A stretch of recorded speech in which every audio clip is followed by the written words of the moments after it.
and welcome to the 5-Star Revolution podcast for another great episode. Don't forget to like and share our Facebook page, 5-Star Revolution Podcast, and also subscribe to our YouTube channel, 5-Star Revolution Podcast. Tonight, we have a very special guest. His name is Ocean Avery. How are you doing tonight, sir? I'm doing good. I'm doing good. Thanks for joining us here tonight. I really appreciate it. Hey, man, I'm happy to be here. I'm always happy to do stuff like this. So let's start from the beginning. I always ask this question, and people might be tired of it, but quite frankly, I don't care because it's my show. How did you get your love and passion for this business? It's a good question, honestly. Like everybody else, I started off watching wrestling as a kid. Just fell in love with it. Started watching SmackDown when I was little with my dad. Fell in love with The Undertaker and Rey Mysterio and just the story and like the athleticism of it. I fell in love with it. And then I feel like everybody else, I was a teenager and everyone was like, "Oh, that stuff's fake and it's stupid." So I sort of repressed my love for wrestling. I didn't really enjoy it as much, and I tried to sort of hide that away. And then when I was in, I think it was my senior year of high school, I saw a WWE live event, and I was in the front row, and that just reawoken it. I was like, man, this stuff is so cool. Like, I want to do this, and I want to do this so bad. Since I was a kid, I've wanted to be a professional wrestler, and it was really just the athleticism and the storytelling and the fact that, like, you're not only just telling a story with your voice, but you're telling a story with your body and with your performance and with physicality. And that's what made me love this so much, is just the ability to invoke so much emotion from people. So who were your favorites growing up? Growing up, man, it was Undertaker, Kane, and Rey Mysterio. Those guys were my three guys. Loved them. A lot of people that come on that podcast always mention Undertaker. I mean, I don't blame them. I love Undertaker too. He's a legend. He's a great wrestler, and his gimmick is one of a kind. Yeah. I mean, the older I've gotten, the more I've grown to appreciate him. When I was a kid, I liked him just because I liked spooky stuff. And I was like, this guy's really cool. He's a scary character. And the more I've grown up, the more I've just grown to appreciate that this guy, Mark Calloway, The Undertaker, kept this gimmick and this character alive for 30 years. Just pure commitment to keeping this character, The Undertaker being The Undertaker, and having no Mark Calloway, just the only person we know is The Undertaker. And that's something I admire so much. And I had the privilege to attend a WrestleMania where he was wrestling at, and let me tell you, man, his entrance is mesmerizing. Oh, I'm jealous. I wish I could have seen that live, man. So how'd you get your start into the professional wrestling business? So as of recently, I reached a point in my life where financially, and I was able to have more freedom in my life. And I knew one of my friends had been training professional wrestling, and he takes pictures for him. So I asked him, who are you training with? Like, how do I get in with it? And he pointed me in the direction of Gina Rivera. And I've been training with them since April. And yeah, he's a great guy. Awesome dude. If you just email him and talk to him and let him know that you're serious about it, he's completely accepting, and he's a great teacher. So let's piggyback a little bit when you said that you didn't think it was cool because people said wrestling was fake, right? Yeah. What do you say to those people that think wrestling is fake? Man, I say step into a ring with me and I'll show you exactly how fake it is. I have a hole, I don't know if you can see it, but I have a hole busted in my lip from my last match because of how fake wrestling is. I literally had my tooth driven through the front of my face in my match. This stuff isn't fake. This stuff isn't phony. It hurts. Everything about it hurts. Hitting the ropes hurts. Taking bumps hurts. Chops. Everything about it. It's physical. This is a physical sport. Whether it's entertainment or not, no matter which way you look at it, we're using our bodies, and we have to, you have to connect with a lot of stuff. You have to make stuff real, and you have to suspend that disbelief. And the best way to do that is by just really connecting with stuff and laying stuff in. So yeah, I tell them stuff ain't fake. I agree with you there, man. I used to be a wrestler myself. I've been retired for about 2 years now, and I've read somewhere and I've heard from people that it's the equivalent of a 35 an hour car crash. Yeah, yeah, that's a good way to So describe it. imagine getting in a car crash every single night. It's gonna tear you up, man. That's a perfect way to describe it. I remember my first week of training. First thing I noticed was just my neck hurt so bad, and all I was doing was taking bumps and just pain in my neck. And it's gone away now because you build that callus. But yeah, nothing about this is easy. Especially when the ring only has 2 inches of padding, wood and steel underneath. Yeah, yeah, and some of the rings you go to, man, some of them don't even feel like they got that on them.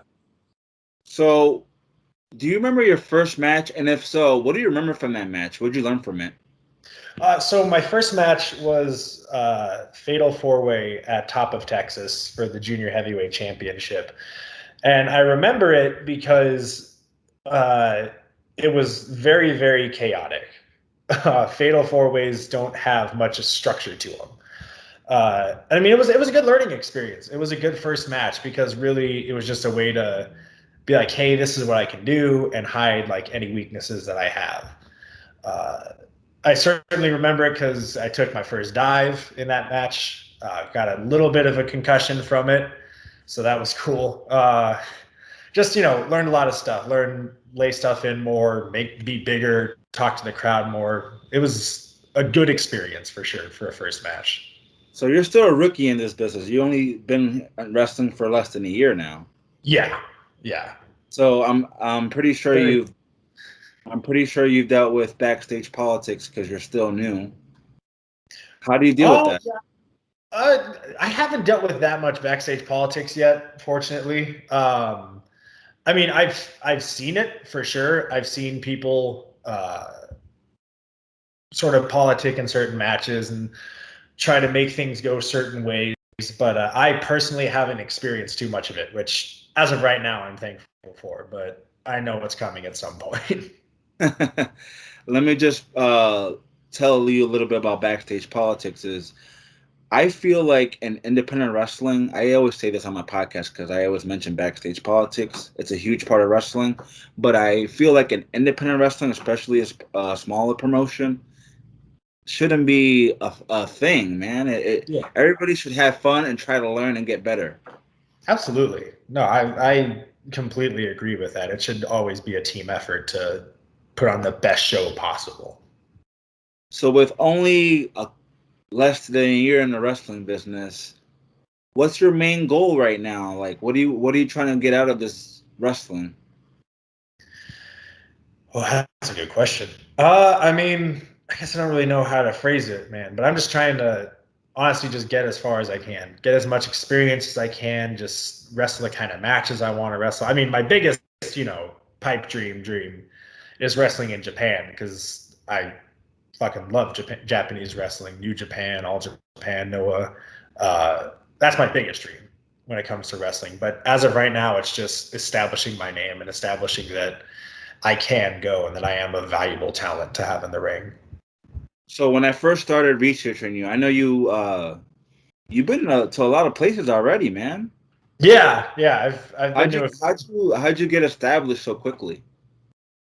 uh you know I certainly think a little bit of it has to do with just my size. I'm 6'2", 230 pounds, so not the biggest guy in the world, but bigger than some indie guys.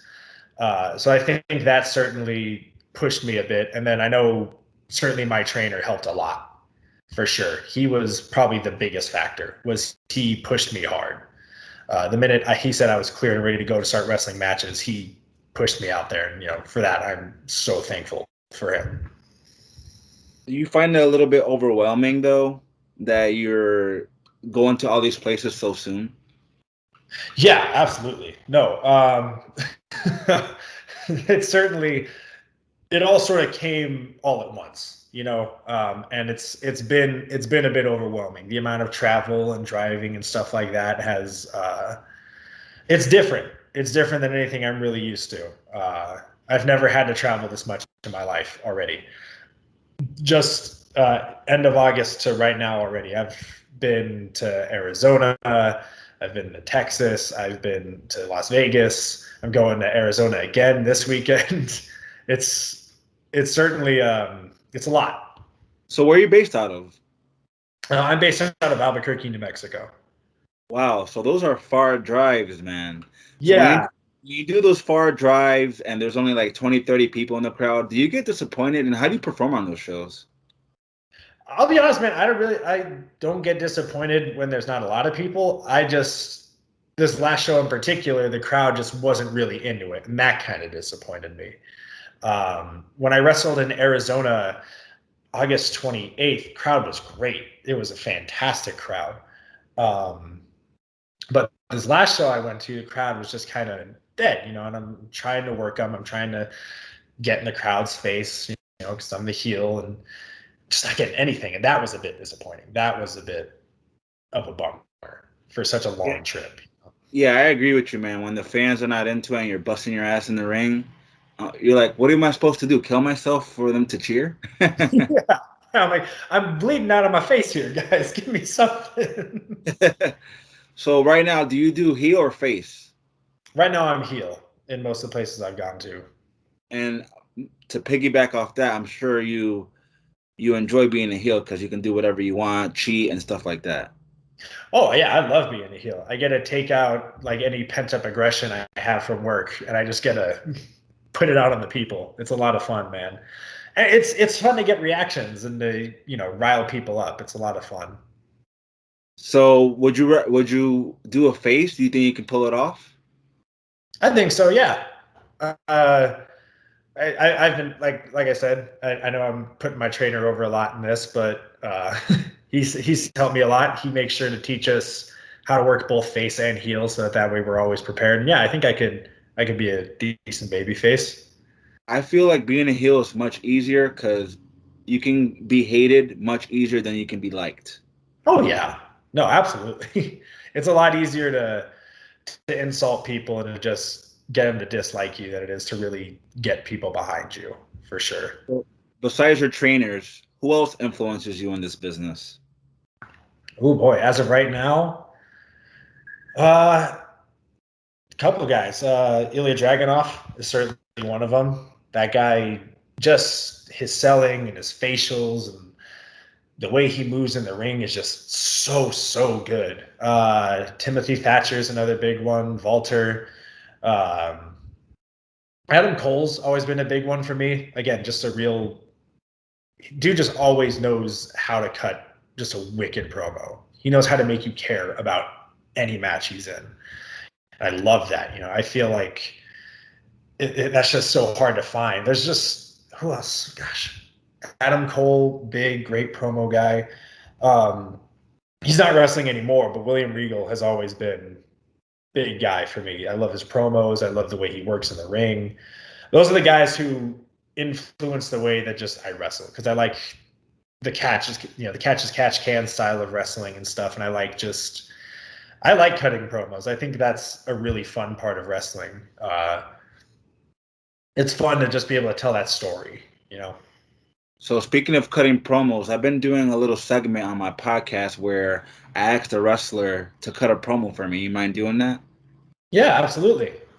Just cut it on anything, or Yeah, 30-second heel promo, man. all right. HIW. You see, I find it disrespectful that you don't put me on your banners. You don't put me on your flyers. No, I'm relegated to the back, not even being mentioned on the card. Well, I'm still going to show up, and I'm going to make sure everyone in that crowd remembers the name Ocean Avery. See, because I smell blood in the water, and the bull shark is hungry. That's very good, man. Not bad for 6 months in the business. Thank you. Thank you. So For those people that are listening right now that don't know who you are, do you mind explaining a little bit about your character? So I mean, I'd say I'm still pretty fresh, and there's still bits of the character that I'm figuring out. But I mean, for the most part, man, I'm just a guy who likes to hurt people.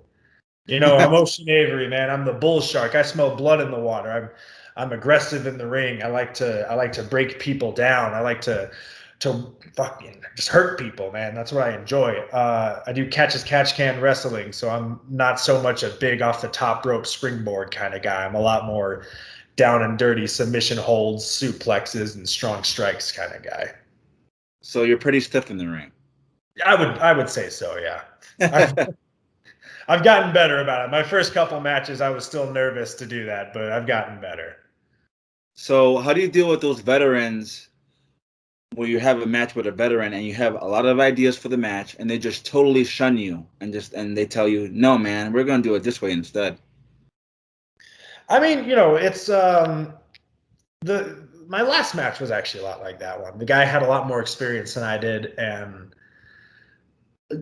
I have some regrets of just not sort of inputting more of the stuff that I think I wanted to do into the match. And I think it was a great match, and he called a really good match. But I just feel that I probably should have stepped up more, and I feel that that's just one of those things I got to work on, just sort of asserting myself and saying, hey, this is kind of what I want to do in the match. This is the stuff I like to do, and being more assertive with what I want to do in the ring. You want to get your shit in. Exactly. I see what you're saying, man. A lot of wrestlers are like that. So if there's one thing that you wish you knew before you started wrestling, what would that be, man? Gosh, it's fucking hard to promote yourself on social media. That's the part that I really wasn't expecting, honestly. Like the travel and stuff, I was okay with, man, but posting about your shows all the time and hashtagging all of them and tagging people and trying to do it like multiple times a day. Oof, that's hard. That's the hardest part, honestly. How do you think I feel with my podcast? I'm the one-man show here, man. I can imagine that's hard, man. Yeah, finding guests, make sure they show up, make sure they're gonna do the show, and it's hard, but it's fun at the same time. Yeah, absolutely. Yeah. So if there's one thing you can change in professional wrestling, what would that be?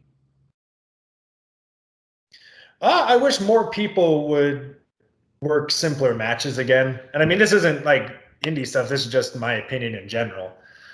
I feel like wrestling kind of keeps leveling up in the insanity of stuff and the unbelievable nature of stuff just because that's what people think they need.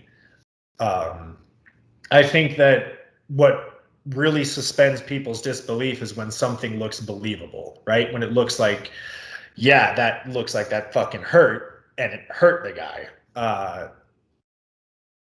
What was it? The MJF Sammy Guevara match where MJF tombstone pile drives Sammy Guevara off the second rope and he kicks out. That bugged me to my core because I'm like, that would kill you. Right. Like if you did that to someone, it would either paralyze them or kill them. And I think that I just wish that there'd be more of that in wrestling. More of the believability and the psychology that, yeah, in real life, if this was a shoot fight, this would really, really hurt you because it really, really hurts you when you do it. I 100% agree with you, man. There's way too many false finishes and way too many spots these days, and I mean that has its own fans and stuff and their own crowd that likes that stuff, but to the traditional wrestling fan, they want to be able to connect with the match, connect with the wrestlers, and they want to also be able to see the story that they're telling in the ring. Yeah, exactly. Things need to kind of register. I feel like it's really fast paced anymore. Nothing really sits with you. And just to piggyback a little bit off that, recently we just saw Young Bucks versus Lucha Brothers in that cage match, and Yeah. It was hard watching that after CM Punk versus Darby Allin, because that was a solid, just good old fashioned wrestling match, and then a lot of big, high, insane spots. Which, I mean, I still liked it. I still enjoyed it. I still always find that there's a place for that stuff, but it was just crazy, the juxtaposition, you know. I agree with you there, man. So I know you're still new to this business. What can we expect of you in the next 3 years? In the next 3 years, ooh, I mean, right now, I would love within the next 3 years, hopefully it'd be possible to wrestle Josh Barnett's Bloodsport. That's something I would love to do. I like the work shoot style idea of it. I like I don't know about Bloodsport, man. I can't get into it. It looks real, but then it looks not real. I get you. I get you. Yeah. No, Like man. the clown strikes are. I don't like that. I dig it. I don't know what it was about it, but I just got super into it. I was like, I'd like to do that just to give it a try. And I mean, that's a larger promotion, and that's why that's, I suppose, more of like a 3-year goal, possibly by the end of 3 years, to be able to do something like that with, GCW and Josh Barnett and all that.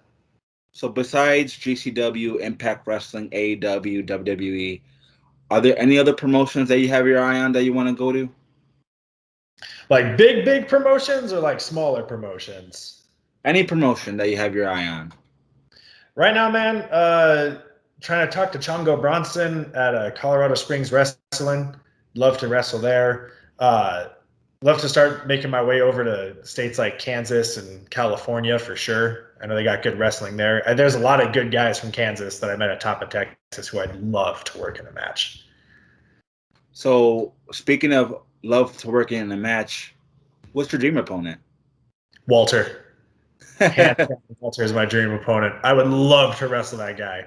I mean, it would be brutal, and afterwards, like, I'd probably have to take a week to recover. But I would love to wrestle Walter. That dude is insane, man. He's such a good wrestler, and I love his style. Smash mouth, doesn't take crap, and he's a great heel. Yeah, I was watching it. He's one of those heels that he just has that energy to him. The way he carries himself, the way he moves in the ring. He has that feeling of like, this guy is scary. Like, he's an imposing figure. He's gonna whoop your ass. Yeah, he's gonna enjoy it while he does it. And his chops are brutal. Yeah, man, he's got those big old bear paws. So how do you balance life with professional wrestling nowadays? I mean, it's difficult. I mean, luckily for me, my job allows for me to do wrestling pretty frequently. It's my shoot job. I'm a firefighter. Thank you for your service. Yes, sir, absolutely. So I work 2 days straight. I work 48 hours straight, and then I get 4 days off. So that allows me to be able to, some weekends work and then just be able to travel and go where I want to go for wrestling. So what do your fighter buddies think about you wrestling? Oh, they love it, man. when I told them all I was starting to do it and all that, for like a solid 3 weeks, everyone would just come up to me and be like, "Hey, man, I was watching some WWE last night because like you reawoke like this wrestling thing in me," and I get questions about it all the time and like who my favorite wrestlers were, and suddenly everyone wants to talk about their favorite wrestlers and like how long they watched wrestling for. And I mean, it was really cool for that. It was cool to be able to reawaken that in people. Yeah, man, that should be a good feeling to, make them a fan again, and hopefully they go to one of your shows. Yeah, I hope so, man. That'd be really cool. I wish we did some local ones for them to come to. So a couple more questions for me, Mr. Ocean Avery. What would you say? I know you're still new to this business and you're still learning, but what would you say it takes to make it to the big stage nowadays? I mean, I think that's a really tough question. I don't know, man. I feel like it's just intangible stuff, the way you carry yourself and your presence, like that stuff that it just takes like reps and years to learn, because I mean, that's been the big thing overall that, like it's reps. It's doing it a lot. It's getting in the ring and figuring out the way you move and everything about that. And I mean, I got really good advice from John Williams at the IZW show that I went to. I sat with him for a solid 15 minutes and we just talked. And the big thing he talked about was just having that presence and having that size and having just being really good at what you do. Not trying to just follow like what everyone else is trying to do, but just being really, really good at what you do. And that's what I think elevates people. Like, we were talking about Walter. He doesn't do flips and moonsaults. He doesn't, have flashy gear, but he's really good at what he does. And it makes him indispensable, That's really good advice, man. That's really good advice. Yeah. So, last question for me, Mr. Avery. What do you feel about WWE straying away from indie talent because they mentioned that they're not going to sign any indie talent in the near future? Stuff. So I personally think it's weird, but I also understand it.